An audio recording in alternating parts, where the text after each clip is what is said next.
Assalamualaikum warahmatullahi wabarakatuh.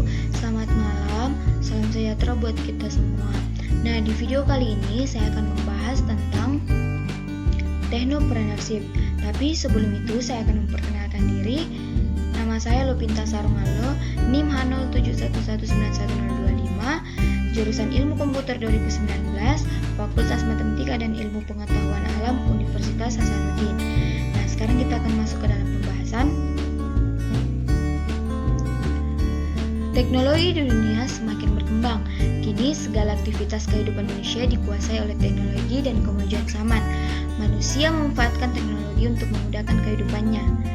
Nah, sekarang kita akan masuk ke dalam pembahasan apakah pengertian technopreneurship. Nah, technopreneurship memiliki 3 pengertian. Yang pertama, usaha berbasis teknologi tinggi yang berasal dari internet, elektronik maupun bioteknologi. Nah, yang kedua adalah layanan teknologi pencapaian misi dari perusahaan bidang komunikasi seperti Facebook, Google, e-learning, dan lain-lain. Nah, yang ketiga adalah kewirausahaan di bidang teknologi. Nah, di sini dapat kita simpulkan bahwa technopreneurship merupakan kombinasi antara peluang yang dilihat dan pemanfaatan teknologi yang ada, serta membuka peluang bisnis sendiri dan menyediakan lapangan pekerjaan bagi orang lain. Sekarang kita akan membahas apakah pengertian entrepreneurship. Entrepreneurship adalah keyakinan kuat yang ada dalam diri seseorang untuk mengubah dunia melalui ide dan inovasinya. Keyakinan ini kemudian ditindaklanjuti dengan keberanian mengambil resiko mewujudkan ide dan inovasinya melalui organisasi yang didirikannya, mulai dari membangun, memelihara, mengembangkannya sampai menghasilkan dampak nyata bagi dunia. Nah, entrepreneur adalah orang yang masuk dan menjalankan usaha bisnis yang baru. Biasanya entrepreneur bersifat logis dan kreatif. Cara mengembangkan technopreneurship dengan cara model SEED. Yang pertama adalah self mastery atau motivasi yang tinggi berasal dari diri sendiri atau vision. Kemudian bergerak atau action. Nah, passion akan muncul pada saat kita mengenal diri kita sendiri, seperti hobi kita, apa yang menggugah kita. Secara alami adalah performan, yaitu orang yang kompetitif dan efisien, bukan orang yang murung merusak diri. Dan harus memiliki sifat seorang bos, mengambil tanggung jawab, mengambil langkah penting, dan melangkah untuk bersaing. Apa yang dimaksud orang self-mastered? Tidak perlu IQ tinggi, akan tetapi kepercayaan, komunikasi dengan orang lain, motivasi, dan kemampuan seseorang untuk melepaskan diri dari kesulitan untuk mengatasi kesulitan.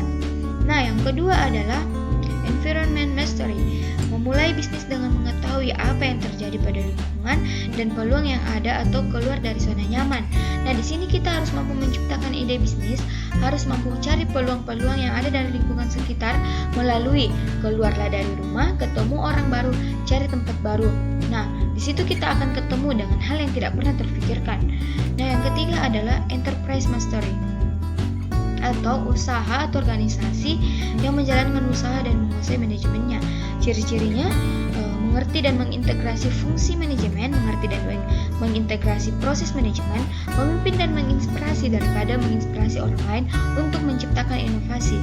Nah, yang keempat adalah development of business plan, proses persiapan, dukungan, dan pemantauan pelaksanaan peluang pertumbuhan usaha. Nah, di sini saya memiliki plan bisnis.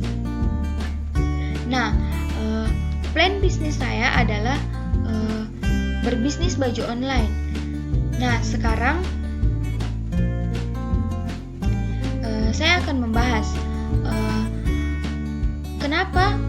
kenapa saya memilih bisnis baju online. Yang pertama adalah promosi bisnis online didukung teknologi internet. Nah, dengan adanya teknologi internet, maka muncullah juga yang namanya sosial media. Nah, di sini saya akan lebih mudah untuk memasarkan bisnis online saya, yaitu baju online saya dapat saya pasarkan melalui sosial media seperti Facebook, WhatsApp, Line, Instagram, Shopee, Tokopedia, dan sosial media yang lainnya. Nah, yang kedua adalah pangsa pasar bisnis online lebih luas. Konsumen bisnis online sejatinya lebih besar dibanding bisnis offline karena jangkauan produk yang saya promosikan bisa diakses lebih banyak. Berbeda dengan bisnis secara konvensional yang cuma membuka lapak di toko. Konsumen yang datang mencari produk kita akan terbatas, tapi sebagai saran, jika kita sudah mempunyai usaha online, tidak ada salahnya juga kita memiliki toko offline. Karena jika kita memiliki keduanya, maka keuntungan yang kita dapatkan double. Nah, yang ketiga adalah potensi keuntungan bisnis online lebih besar. Nah, keuntungan melakoni bisnis ini bisa jadi lebih besar dibanding buka bisnis secara konvensional atau offline. Itu karena modal yang dikeluarkan relatif lebih rendah sehingga margin keuntungan bisa lebih tinggi. Nah, contohnya lapak toko baju ABC yang berlokasi di pinggir jalan hanya bisa menjual 100 baju dalam sebulan. Jumlah penjualan tersebut sama dengan toko baju online XYZ dengan harga baju yang sama. Namun keuntungan yang didapatkan oleh toko XYZ tentu lebih besar sebab toko ini tidak mengeluarkan biaya operasional sewa lapak dan lain-lainnya. Sekarang kita akan membahas apa langkah berikut yang harus saya lakukan. Nah, yang pertama, jadi pada setiap gambar produk yang akan saya upload ini di media sosial, saya akan mencantumkan beberapa hal tertentu yang dapat memudahkan konsumen. Yang pertama adalah informasi produk. Saya akan mencantumkan informasi lengkap mengenai produk yang saya pasarkan seperti jenis bahan bajunya, ukuran baju, dan model baju yang ada. Dengan demikian, konsumen akan merasa puas dengan baju yang mereka inginkan. Nah, yang kedua adalah harga produk.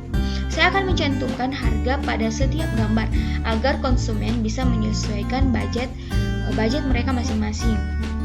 Yang ketiga adalah tata cara belanja. Saya akan mencantumkan tata cara pembelanjaan. Dengan demikian, konsumen akan lebih mudah mengakses pembelanjaan maupun pembayaran. Nah, yang selanjutnya adalah diskon tertentu. Saya akan mengadakan sale pada produk pada event-event tertentu agar konsumen bisa membeli lebih banyak produk lagi. Nah, yang terakhir adalah saya akan memberikan video tutorial bahan baju yang ada agar konsumen saya lebih tertarik lagi. Nah, buat generasi milenial yang usianya berkisaran antara 17 tahun hingga 30-an, tentu saja sudah tidak asing lagi teknologi bagi mereka. Jadi, manfaatkan pengetahuan teknologi untuk membuka bisnis yang kamu miliki. Usaha bisnis ini dapat memiliki keuntungan yang besar jika kita melakukannya dengan tekun dan benar-benar ingin menjalankan bisnis ini dengan baik, sehingga kita akan mendapatkan hasil yang memuaskan. Demikian video dari saya, demikian presentasi dari saya. Kurang lebihnya mohon dimaafkan.